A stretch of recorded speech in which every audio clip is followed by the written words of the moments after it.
Hello, ladies and gentlemen. My name is Charlie. I am part of a independent video game news review website based out of Atlanta called Altered Confusion. We've been around for almost 7 years now. We focus mainly on reviewing independent games because you've got about a bajillion and 5 companies that are trying to be the next GameSpot or Giant Bomb, and we're like, yeah, we want to actually make a difference. So that's what Altered Confusion is. You are at the panel called The Destruction of the Game Industry as We Know It. Okay, first, is the game industry going away? No. But we are seeing a force to change. We're seeing a push towards digital distribution. So one of the main things is almost all the publishers are freaking out right now, because as digital distribution gets closer and closer and closer, the publishers are becoming more of investors and less of a necessity. One of the things that some of you may know or may not know is that when you put a game into a brick and mortar store, like an actual store, like a GameStop, Best Buy, Media Play with Target, well actually Media Play? Wow! I just showed my age. Okay, but basically every single time you see that game, let's say that this is a shelf right here. If you see the game up here, at cost, it's rent. They're renting a space. When you see like Square Enix games or EA games, you see like 4 or 5 boxes along the wall. Each one of those spaces is rent. Now, the higher up or about eye level it is, the more expensive it is. If you're willing to put a box on there but don't want to pay much rent, you're right down at the bottom. And if you go into a digital distribution, this concept disappears. And another part of it, another thing is, we're seeing that, well, it isn't dying, it's dead. Print is dead. Your magazines, they cost too much. And the fact is that if you look at a Game Informer or PC Gamer or, oh my gosh, what was the other one? Electronic Gamer? Oh, I don't read it. You would notice that all the stuff by the time you got it out was already dated, and you probably know about that game and about 7 of its expansions by the time you get that magazine in your hands, because information is free on the internet. So you're seeing the death of print, which means that you're not seeing, now the publishers don't have to pay, or they get taken out of the loop for all that advertisement that's required to get that AAA title out. So it's interesting to see that the publishers are kind of panicking right now. They're trying to keep a hold of everything. The one benefit that the publishers still have is that they can give you money. You want to make a game, they'll give you money. Now, here's the fun thing. This is why this is a huge chunk of the death that the industry is going through. And that is, unless you are like a Bungie or a, Activision. well, no, Activision is more of a publisher. I would say Irrational Games, but Irrational Games just closed their door. Do what? Square, yeah, to some extent. One of the things is, unless you're a big enough name, Blizzard, you are now going to be set with a couple of criteria that you may not like. And this is one of the reasons why Irrational Games closed. You are making sequels. That's it. If you want to go on the Xbox or the PlayStation, you're making sequels. Why? Because it costs an arm and a leg, and publishers are scared to death of producing a failure. If it's not proven, they're not going to back it. So all these amazing games that we once upon a time saw on the consoles, they are dying out. But to go a step further, by a show of hands, how many people like to play single-player games on your consoles? Okay, in about a year and a half, 2 years, that concept is going to be dead on the consoles. Why? It costs too much money. I have, let's see, just a small little breakdown. if you have single player, you've got to pay. You're paying for an enriching story. Hopefully, there's some games out there that single player that stories suck. You're paying for all the additional animations, all the additional characters walking around. Voice acting is definitely a must in this next generation. If you're still doing text, there's something seriously wrong. Unless it's subtitles. You got extra character models. You've got elaborate areas that you may see once or twice in a game. That right there, we're looking at almost $200 million. I mean, the budgets are on par with movies now, and nobody wants to take that risk. So, in the next year and a half, 2.5 years, what you're going to see on the consoles, for the majority, I'm not saying that single player is going to be completely dead, but it's going to be a rarity more than about 50-50 share. What you're going to see is you're going to see a multiplayer only game, which I know a lot of people got really ticked off at Xbox or Microsoft when they said the Xbox One has to be online all the time, otherwise you can't play. That concept, do not be surprised when that concept comes back. They took it away so they could sell the units, but once the units are in the house, they're going to slowly try to reintroduce everything that they took off the table. Not only that, but Sony had the exact same freaking list, but they allowed Microsoft to go first during E3, and when everyone started bad-mouthing all the Microsoft stuff, Sony goes, and we're going to remove this for now, and this for now, and this for now. We look awesome. But I mean, it's the same deal. One of the good examples is, Xbox has always had Live. It's always had that gold member where you're paying $50 a year. Is that right? Yeah. It just auto renews for me, so I don't even remember now. And then PlayStation just had free online, and then they introduced the PlayStation Network, PlayStation Network Plus, which is the subscription thing. A lot of people are like, oh my God, I can't believe this. Like, Xbox is doing it. So, and everyone's like, oh yeah, I guess that's okay. Oh my gosh. Oh yeah. So the concept of being online only is going to come back. What you're going to see in games going forward, unfortunately, is, like I said, sequels. And the sequels are going to be more of the Call of Duties, where you have multiplayer only, a core mechanic for like first-person shooter. You're going to get 6 to 8 maps, a range of guns, and then they're going to throw it at you. It's really easy when you have the engine already in place, and all you got to do is maybe switch out a gun or two, and then you can call it a day, slap a $60 price tag on, and then at different intervals you can add an additional map, some new weapons, new skins. That's where all the money is for those publishers and all those companies. One of my favorite examples of screwing over the consumer is Madden. It's the same game. I don't care what they say. Well, by the way, I've really pissed off the people at Tiburon, just so that you know. I'm not going to be working for EA anytime soon. My analogy is basically they have this like deep, dark secret room, which is not really that secret. But they've got this huge corkboard on the wall, and it's got features, football features on there, running backs, whatever. And they've got 2 darts. They've got the enhancement dart, and they've got the slightly broken dart. And they throw right after they release Madden 14, and they're about to work on 15, they throw the enhancement dart, and they're like, okay, quarterback this year is going to get an enhancement. And then the slightly broken dart, and we're going to take away a little bit of the running back juke move, so they have to buy it again. It's unfortunate, but that's what they do. And also, one thing that I don't know if you guys know, but EA turns off their servers after 2 years.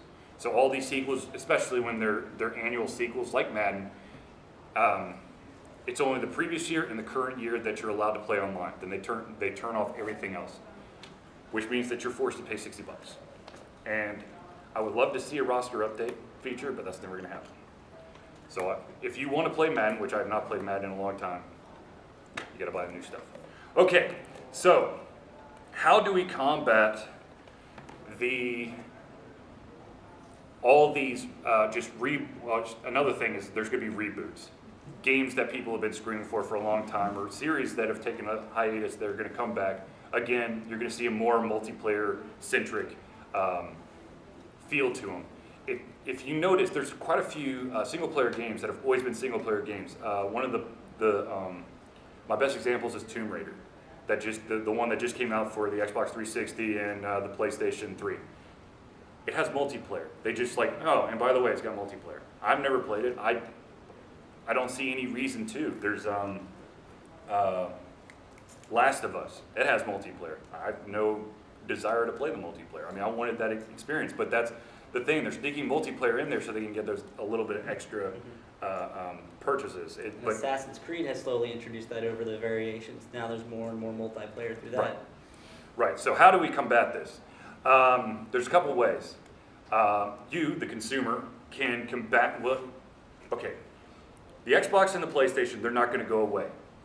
But I think that the age of the console, strictly console, is absolutely dead. With the exception of Nintendo, they're the only ones who still have a console. We're now looking at media-centric devices, stuff that you can watch your Netflix, your TV through if you got an Xbox One, which is a really cool feature, if it worked. Thanks, Comcast.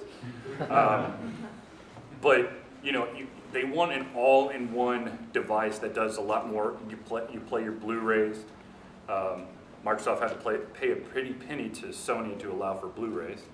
But you don't have that console. So what are we seeing to fill the void? PCs, of course. But of course, the one problem, and my biggest issue with a certain type of PC, the Steam box, every single game is built on a different machine.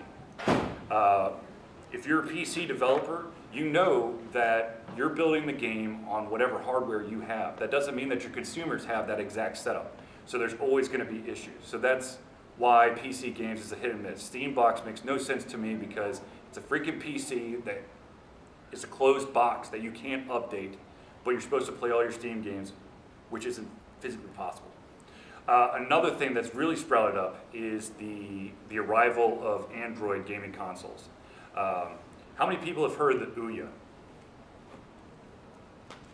Okay, that's about on par for the record. Okay, Ouya was a console, an Android-based console that was marketed through Kickstarter, was funded $1.8 million, and it's basically an itty-bitty box about this size that sits right next to your TV, got HDMI, you can play all these games and whatnot.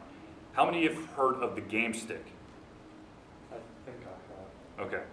That is another Android-based gaming device. Not as, in my opinion, not as friendly as the Ouya, simply because the Ouya has a nice little built-in feature. It is its own development kit. So if you have an Ouya, you can develop for it. You've got Android tablets, you've got Android phones, and then the Android console that will kill all fledgling Android consoles. Amazon's bringing out a console by the end of the year. It's going to be, they have, okay, first of all, who's heard of the Amazon Kindle? Kindle Fire. How many people hit Amazon? That's right. See, they have the built-in marketing tool that basically slaps you upside the face. I'll never get a Fire, but I sure as hell know about the Fire. And they're gonna use that same mechanic to get the Amazon console out, which is why the Ouya and the Game Stick are gonna die. But the cool thing is that these new consoles, the iOS, Apple's coming out with a console too. They're just not wanting to tell a date. I don't know why, even after Amazon. The cool thing is, this is where the game industry can basically get resurrected, go back to its roots, the old school games, and some really brilliant ideas is on these consoles. Now the problem is with Android consoles is every single console has its own brand of Android. What that means is that if you have an Android phone and you have, I don't know, I know that Angry Birds is on everything known to man, but let's just say for shits and giggles, Angry Birds was only on your Android phone. It would not be on the Ouya. It would not be on the Game Stick. It wouldn't be on the Amazon console because every single Android has a different flavor so that you are forced to use their marketplace. iOS, of course, you don't have that issue because Apple's the only one who's going to do it. And it's the base. It's the same. We are back to the same concept as when it used to be just PC gaming, and you were either a Mac person or a PC person, and PC could be any of 20, 30 different devices. So, you want to help out the industry? Show them that the games are leaving, or I mean, we're already seeing that the games are leaving the consoles, and it's sad. I mean, the Xbox One came out in November. I have one game. There's a total of, I think, 10 games for the Xbox One. When you look at the Xbox 360, by this time, there is at least over 20 or 30 games. The market's not there. And it's very saddening. And I hope that that the smaller fledgling, it's going to be the indie games that's going to actually keep the game industry alive. It's not going to be the big guys, unless you want. I mean, yes, of course, World of Warcraft it's not going to go anywhere. But then again, we thought EverQuest was not going to go anywhere, and then they released EverQuest 2, and that was a disaster. Anything to add? I know it's my turn. Go for it. I think as gamers, it's our job to really be diligent in trying to find these unique games. As I said, I'm a really big Assassin's Creed fan, but I have yet to get Black Flag just because I have the feeling that they spent, 2 years, 3 years developing Assassin's Creed 3 and it was glitchy, and then they put out Black Flag in basically under a year. I mean, there's no way it's a good game, and I'm sure next year they're going to have Assassin's Creed 5, whatever, in Europe or Asia. In Europe. Yeah, well, they did Italy and Renaissance. They also did Constantinople.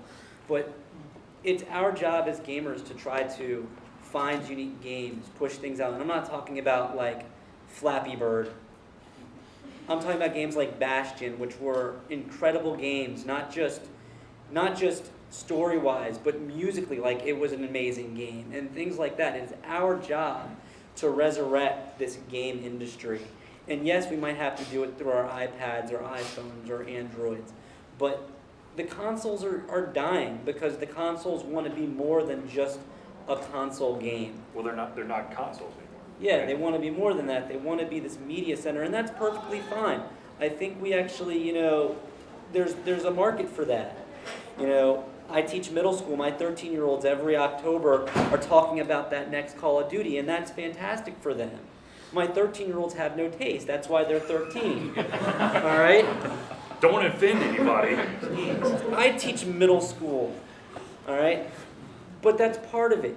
I mean, there are even adults with no taste. That's why Walmart has those 40-year-old men talking about they just got the news Call of Duty. That's another story as well.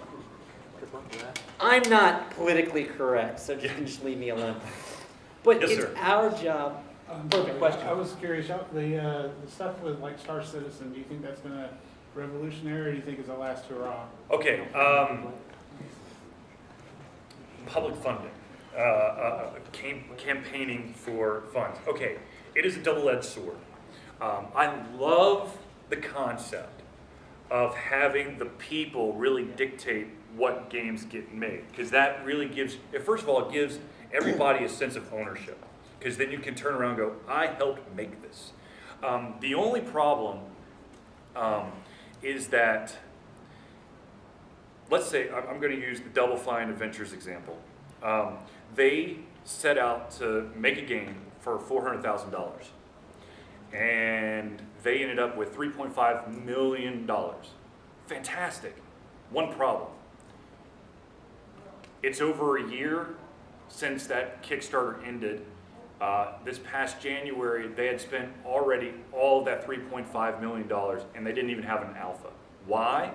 Because of the problem is with Kickstarter or Indiegogo or any kind of funding is when you hit your mark, and you start seeing this money just pour in faster and faster and faster. You start adding stretch goals that keep the money coming. Oh, we'll throw in a new level, we'll throw in a new character, we'll do this, we'll do that, we'll do this. The concept of how much that addition costs goes out the window, because they don't. I feel like as soon as they hit their goal, they high-five the finance guy and let him leave, and then lock the door behind them. And then they just start throwing ideas, and it's brilliant. I mean, I love Kickstarter. I love Indiegogo and the Star Citizen thing. Fantastic. It's phenomenal. And this is yet another example of how the gamers can help populate the games of the future, is through this thing. But the developers have to be careful. Another thing is, what was the other game? There is a game that was like, oh shoot. I forgot what the game was, but the dude basically made off with all the money. I can't remember what it was called now. I don't know. I think one of the problems that we have in Kickstarter and other groups like that is that when you are funding not a hard product, because really all a game is, it's code. And you can keep expanding, expanding, expanding. You don't ever actually have to have a hard product until the game is done. And that makes things difficult, like this game company did here. They just kept adding and adding and adding, and all of a sudden they were out of money. When it's like something like a board game, where when you do Kickstarter, you already have a hard product. You have board pieces that you can see. You have a board. Right. It's easier to kind of rein in those limits of what you can and cannot do. You're But right. with the code, you can just expand and expand and expand, and you can just keep typing. And the people that funded you may never see a finished product because it's just code. Well, the thing is, with electronic games, like through Kickstarter and stuff, those are concepts, those are ideas. You don't have a finished product because you don't have the money or the time at that point to actually show something. But when you have a board game or a card game or a book, you have to have physical examples, stuff already there to show people this is how far we are, and if you help us out, this is how far we can go. So I'm a huge fan of Kickstarting. I went through a phase, Jesse can back me up on this, where I spent way too much money on Kickstarter. And I have Kickstarted 34 projects. 4 of them are digital games, and I have 1 of my digital games. The rest of them, they're in the ether. One of the other ways that companies are, it's not really kickstarting, but they're still trying to change ways to get money to create a game, is the free-to-play model, or the episodic venture games, where they give you little bits, and if you like them enough, then they'll make the next chapter, which of course is infuriating to someone who is a huge fan of, say, Walking Dead. The Walking Dead. Yep. Sam and Max, Telltale Studios is huge Big on. on that, Well, I mean that's their whole model.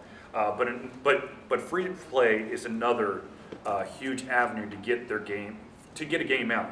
Now, unfortunately, there's a couple of different ways of doing free to play, and to be honest with you, there's certain ways that piss me off, and there's ways that I really like. Free to play, of course, is they give you the game for free. You can play it however long you want to, but of course, there's probably going to be some kind of restrictions or some reason that you want to put money into it. There's 2 different versions of free to play. The first one is, as soon as you log in, they're going to slap you across the face and go $2.99, and you really get to play the game. The other model is they allow you to invest time, 4 to 6, maybe even 8 hours, and then they're like, you know what, you're doing so well, but if you pay the $3.99, you get this extra little boost, and then you go that way. That, in my opinion, is the best way to do it. 2 games that I can think of off the top of my head. One is for iOS. It's called Scurvy Scallywags. It's made by one of the guys behind Secret of Monkey Island. I think it's Ron Gilbert. Yes, Ron Gilbert. It's a pirate-themed game where you're matching 3 items. items. And, but of course, you know, you get so sucked into the game, and then it's like, oh, by the way, here's that extra little, I don't know, booster or bomb that will help you clear a level or something like that. Another game is Marvel Puzzle Quest. Yes, Marvel Puzzle Quest, which I love to death. It's free. I have put so much time into that game. I have spent way too much money on that game. I've spent more money than AAA title cost, simply because I want to keep playing, because now I have that ownership in the game. The one thing that I fear is that and this is already happening, but there are games out there whose microtransaction model, unfortunately, is pay to win. In order to truly play the game, you need to pay the $5.99, and then what happens is you have this rift. Because, in my opinion, the correct way to do it is you have, if you've got your microtransactions, and it kind of just, here's where all the gamers are, and then you get kind of boosted up here. Play to win is, here's all the gamers who play in free, and here's the people who are willing to pay. And that fractures the society, and it blows up, and those games, thankfully, hopefully, go away. We will see on that part. I think when it comes to those free-to-play models, Charlie's right that the games have to build a sense of you have a worth in it, you have a part in it, you're participating in it for a longer period of time before they start charging you. Part of what any company does, whether it's a video game company or a magazine or whatever, they get you to feel part of that company, that you have a sense of self-worth within it. And once they do that, you're more willing to buy it. It's the 7 types of marketing, it's the investment part. It's the part where you feel that you're secure. You buy shoes over and over again for the same brand. Brand loyalty, there it is. It's the brand loyalty, that you have a loyalty to this brand, so eventually you want to keep supporting that brand, so you will continue to pay for that brand. I only wear ASICS shoes because they are the most comfortable when I run my half marathons. They feel the best on my feet. I have a brand loyalty.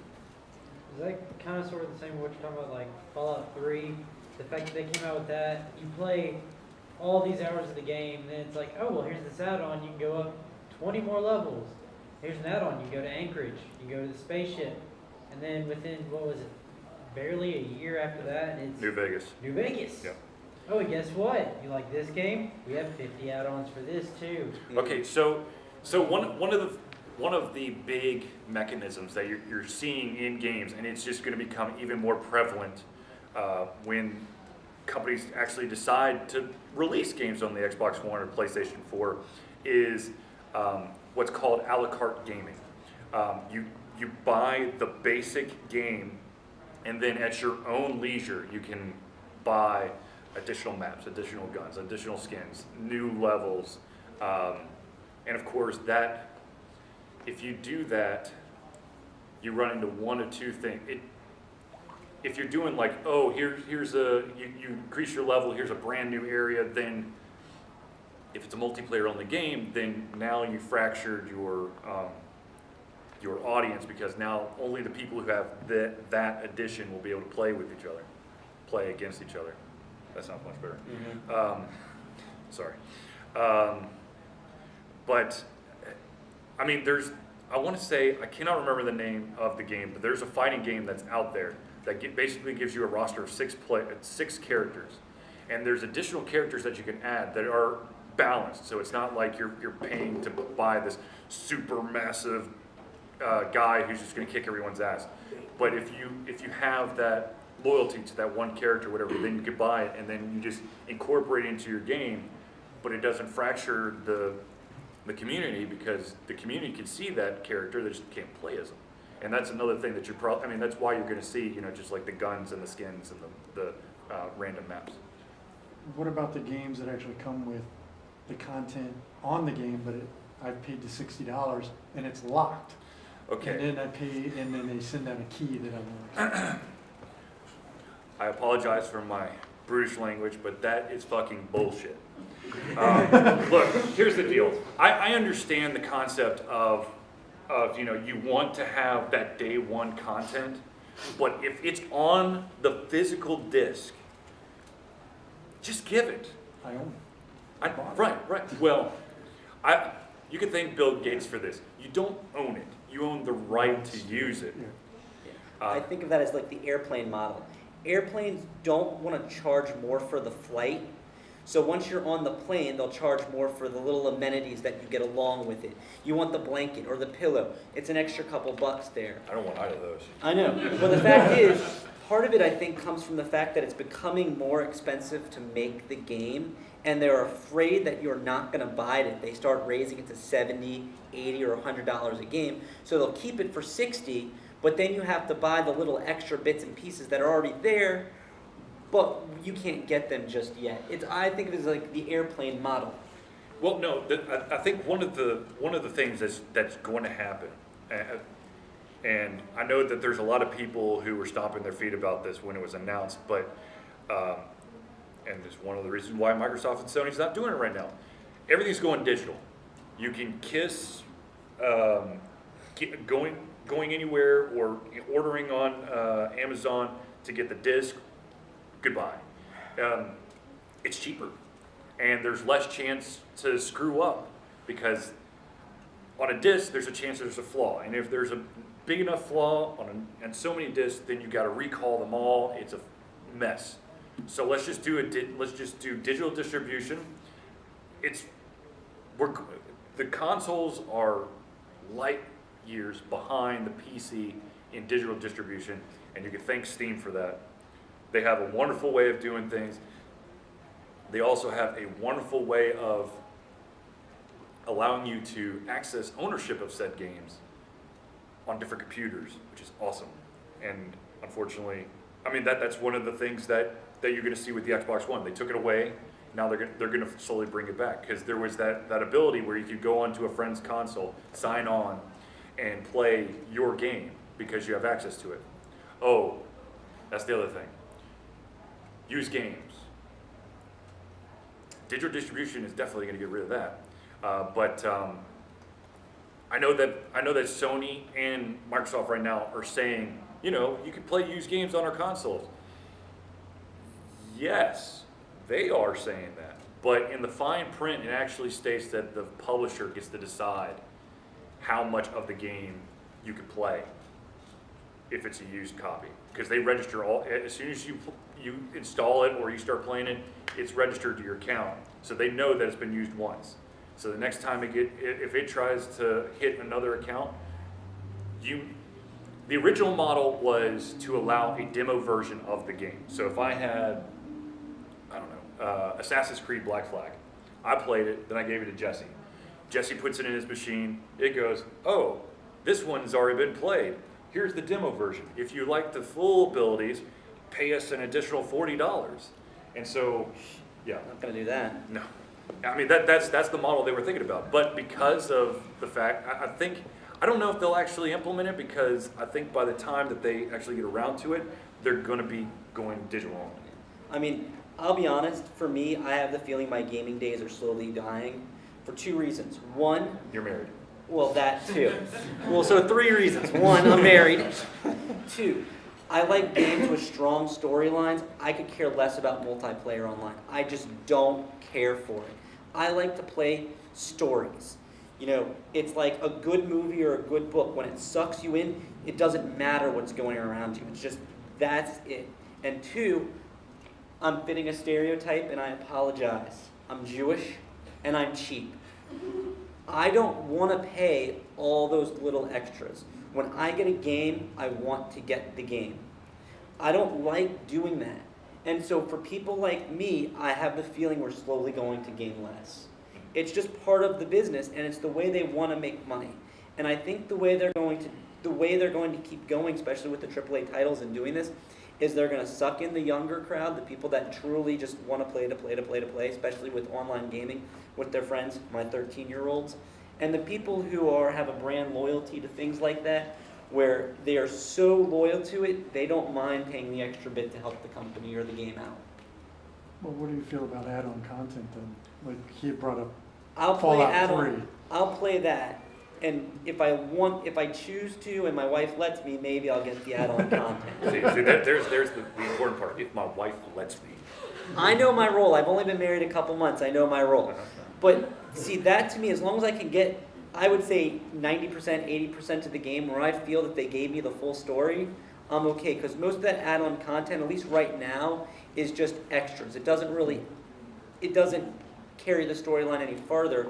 It's just extra to keep playing the game. Well, I think one of the things for me, and this is the important thing, since I am a game reviewer, is if there's going to be add-ons, especially if it's story add-ons. One of my favorite Xbox 360 games is Alan Wake.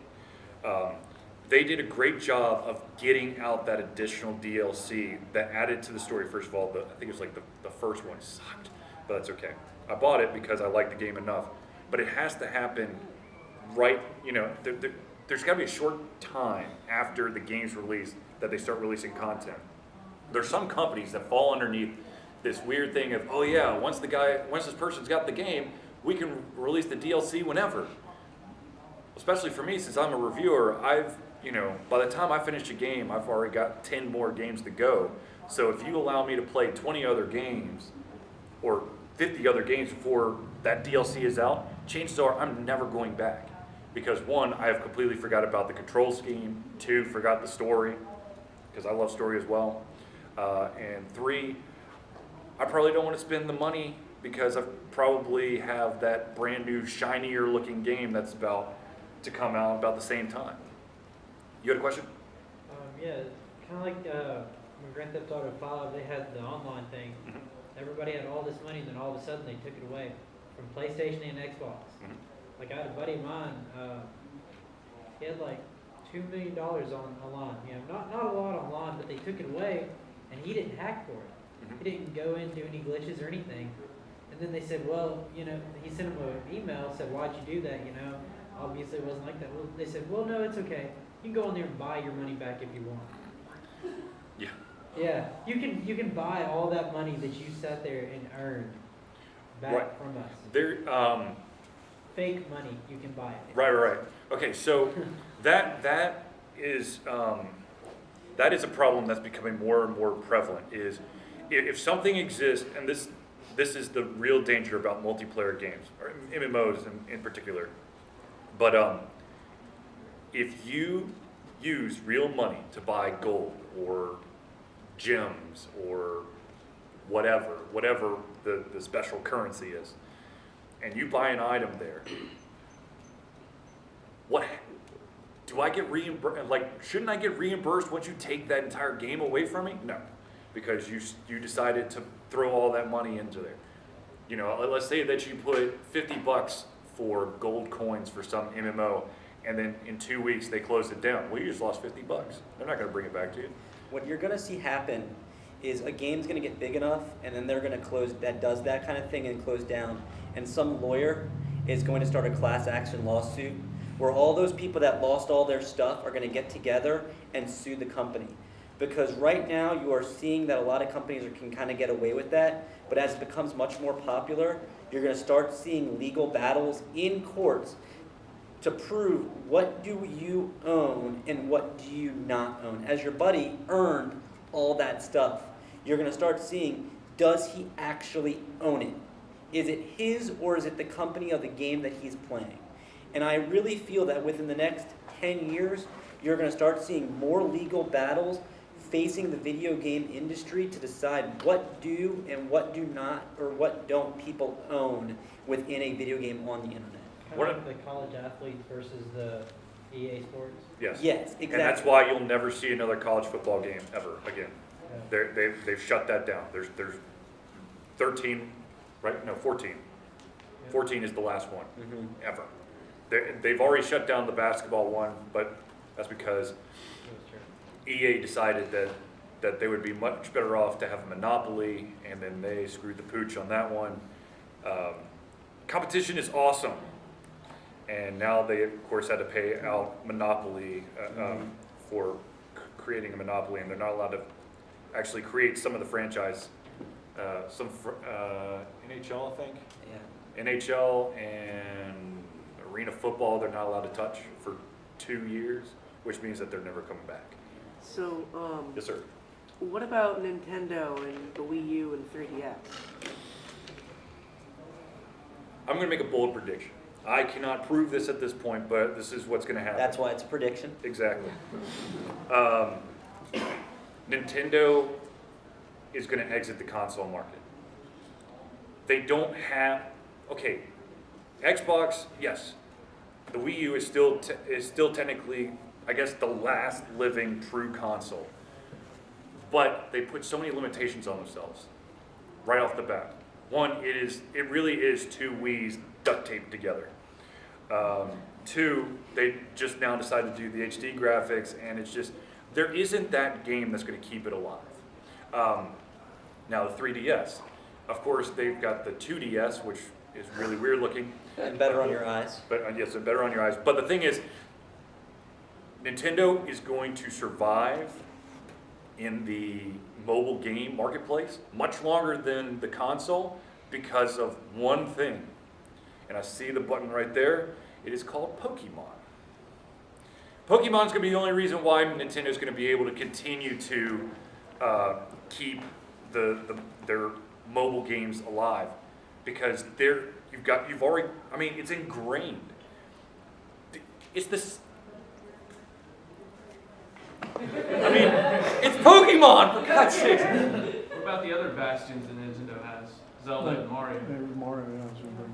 I mean, combined, I would say if you took Zelda, Mario, and I believe, no, Sonic isn't owned by them. That's They right. do have a lot of rights. Combining three of those would, I would say, equate Pokemon. and fandom. Right, but the thing is, we haven't seen that must-have. People had problems with Twilight Princess. They had problems with Skyward Sword. The Marios now have not added up to like a Super Mario 64, or it's not there. Yes, they've got those properties, but they can make it doesn't have to be on the Wii, and they've shown that, which is another problem. Is that they've shown that those franchises can also survive on the handheld. So, and and you get to take it with you. That's I know that handheld never been depth enough. Like I played Link Between Worlds recently, and I enjoyed it, but I think it could have gone more into detail, like something like Skyward Sword or Twilight Princess. yeah. Speaking of the Wii and the 3DS, what about the virtual consoles for playing the classics? Right. Right. I know that, okay, quick question for everybody here. Who is pissed that backwards compatibility is not an option? What? On You're what? not gonna raise your hand. You're not. You're No, I'm pissed. I'm just trying to hold in the rage. On specifically, You On can't anything. play On the 360 games on the Xbox. Xbox One. Or the PlayStation. Like the Xbox 360 games can't play on Xbox One. Yeah. Okay. There's first of all, I mean, real quick, there's two reasons behind that. One, they didn't want to pay extra money to have the 360 chip hardwired into the motherboard. Two, software emulation is broken. And three, they want you to rebuy the games. They're going to re-release all the popular 360 games onto the. We're already seeing that on Yeah. 360. Right, but they're going to do it on the Xbox One again. So that's not the same. Okay, the 360 marketplace is not going to be the same as the Xbox One marketplace. They don't transfer, which sucks. I mean, that's why I think Steam is so like light years ahead of everybody. Is I get a brand new PC, I throw in Steam, and I've got access to every single game. Yes, I might not want to play every single game, but I still have that entire library. It's crap, man. It's crap.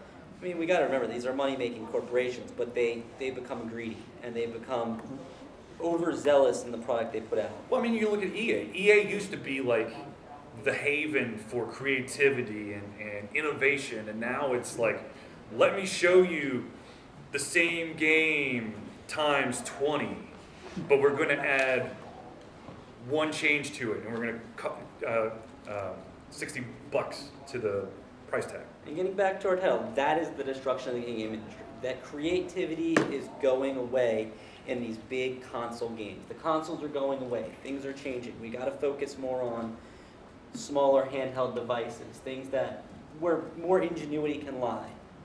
Yes, sir. Do you think as the gaming industry evolves into what you're warning us about, if it unfortunately does everything negative that we're discussing and it happens, Mhm. well, players will drop off. Do you think as players drop off and all the gamers that doesn't want to pay all the money, all the gamers that enjoys the single player storylines, as we all drop off, as the current gamers right now that are putting up with it grow older and unfortunately can't continue to play, Right. do you think that enough is going to drop off that it's going to evolve into something else? That it might continue the evolution Well, I mean, and that's become better? right. Well, I think what you're going to see is you're going to see the alternative gaming, you may not see those epic 40-hour RPGs, but you'll see, you'll get there. There's going to be an evolution in gaming with these handheld devices. You're probably going to see more bite-sized games, which of course are going to cost you less. And then of course you can go the episodic route, and you can have, for the price of a AAA title, which is $60 right now, you could probably have 12 chapters of a smaller game, which then you could have the RPG. Or you could be like Final Fantasy 13 and have a 35-hour tutorial. I feel that, being a teacher, you kind of get to see the ways of how people think. And I think that the evolution of games is still about 10 to 15 years away. And I'll put this why. Right now, there's a group of kids who are playing these types of games that are 18, 19, 20, who are learning how to game. And as they see this revolution come, they are slowly going to become more powerful in the industry. When they hit 30, 35, because no one becomes that big powerhouse gaming builder at 22. You just can't. Well, you have to make your not a vast number. group. I mean, you've always got that one person. As that older generation of developer and gamer slowly retires, and this new generation of people, hopefully new ideas will come out. And so in 10 to 15 years, as those people retire and this new wave come to prominence and build up, I bet you that's when we're going to start to see a new growth and wave of gaming. At least that's my personal view, because kids today are now more exposed to these things than ever before and understand how they work and understand how they put together within society, that in 10 to 15 years, they will be those 30, 35, 40-year-olds who have established themselves, who can now make a difference in the gaming community and make a change. Hopefully, or they're going to become money-grubbing sludges and continue it. We'll see. All right, ladies and gentlemen, do you have any questions? Yes, sir. Do you think we're going to see another video game crash like we did in the 80s? Are people going to get sick of Call of Duty at some point? And just I'm hoping so. I'm hoping so. I hope so. No. Always fall. Eventually. Just take some It does. That's true. Everything always falls eventually. I mean, going into a little politics, people bother me hell when they say America's the greatest country of all time, because Rome said they were the greatest country, the Phoenicians said they were the greatest, the Babylonians said they're great. Those people are all gone. Things rise and things fall. And hopefully eventually those waves come and go, and things will rise and things will fall. We'll see how things change. I don't see people lining up at the Pong machine anymore, or just Pong machines at all. Well, I've been trying to find an arcade. Yeah, I mean, That is suppressing. Yeah. I have a quick question for Yes, you. sir. It goes back to what you said about Double Fine. I'm assuming you're talking about Broken Age. Do you think that the possibility of the fact that it is an adventure game and pretty much hinges solely on storyline, that would be why they would not release an alpha, at least not to the public, because it would have the potential to ruin it for everyone else? I mean, they have a star-studded cast. They ran out of money. Are you sure that they absolutely completely ran out? So They it's- ran out of so I'm gonna $3.5 be disappointed million. with no So double- no.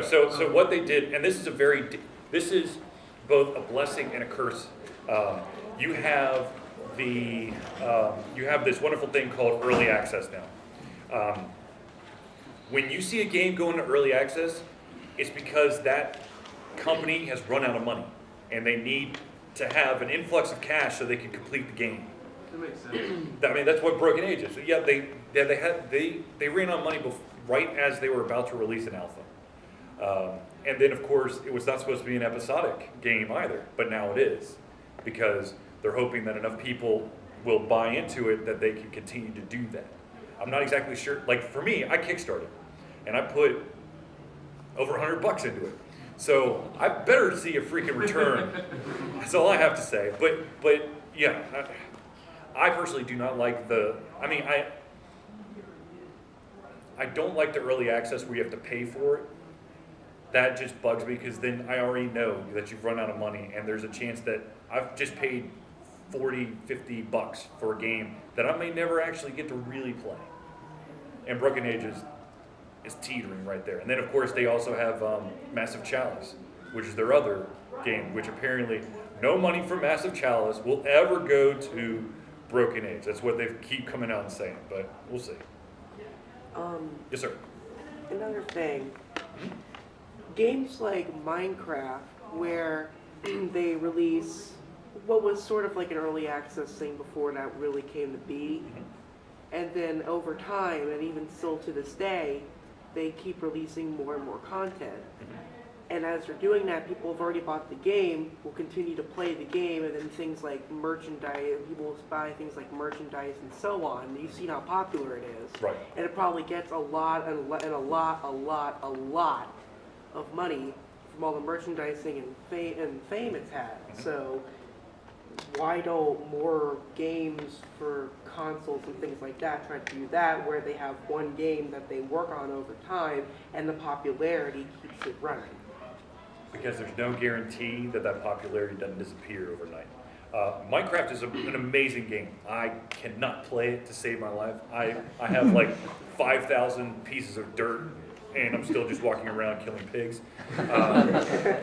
But Minecraft, one of the beautiful things about Minecraft is that if, for some reason, the Minecraft server, main server just goes, you can still play it because people have private servers. It can still survive. Then that's what's amazing about that game, is that Notch has decided that not only do you get to take part in this game, but even after he's done with it, you can keep playing the game. Yeah, they're smart people. They know what they're doing.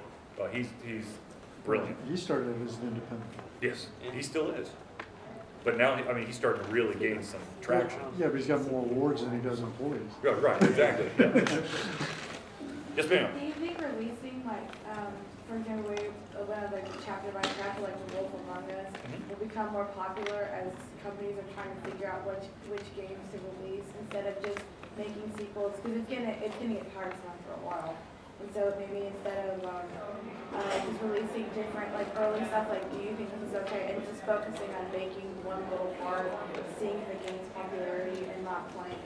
Like kind of like a free beta almost, like just play it and then see if people will respond to it. Right, and that's actually one of the models that people are using, is they're going episodic, where they're giving you, and once again, this is what I was saying earlier, is you have to time it right.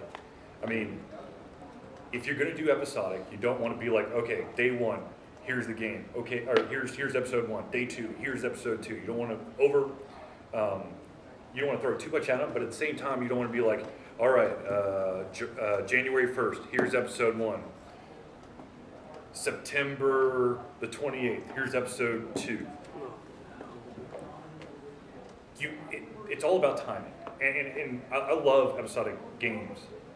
Actually, kind of, I'm the kind of person, and this, I'm the same way with games as I am with TV.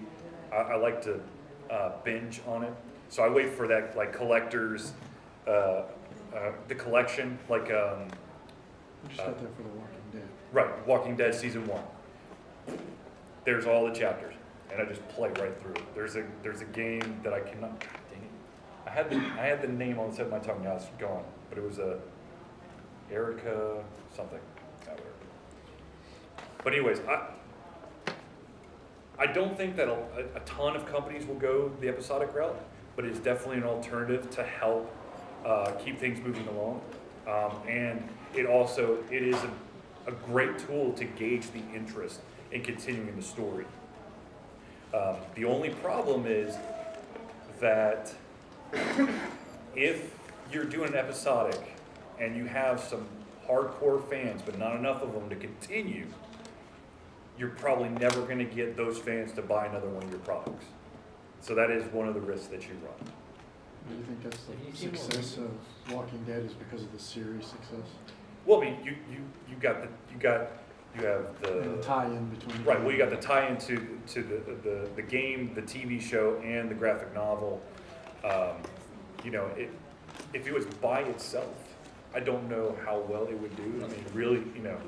Because it's really kind of just a hunt and find adventure. Yeah. I mean, Exactly. and I think the success of The Walking Dead has to do a lot with the fact that you had a known product that was really well done as a comic or as a graphic novel, excuse me. I think they're still comic books. Then AMC took it and made an extremely well-known product out of the show, and then they could release a game. What was that? Red Faction, right? Yep. They made a movie that was on the sci-fi, and because you didn't really have a very well-known game, then to Well, release a made-for-TV movie that was not very well, none of it did very well. There was no fully known product that people latched onto and said, we are really well involved in this. What's that, the show on sci-fi? What is it? You just played the game for 24 Defiance. Defiance. I really Yes. like the show, but I don't like it enough to really play the game. I don't know if, I'm sure some of you guys know what Extra Life is. It's a charity event where you play 24 hours straight. I played Defiance well, actually it was 25 because there was an actual time change during it. So I played Defiance for 25 hours straight. I was really good at the end, and then I took 2 weeks off, and then I've never played the game again because I Other suck. things come up. Yeah. You lose interest. I mean, Right. All right, ladies and gentlemen, it is unfortunately time for us to wrap up, but I want to thank you all for showing up. If you did not get a button, please come up here. We'll give you a button. Please check us out on alterconfusion.com. The site is on the button, and have a good and rest we'll of be the in the con. hall if you guys still want to talk more. Yep.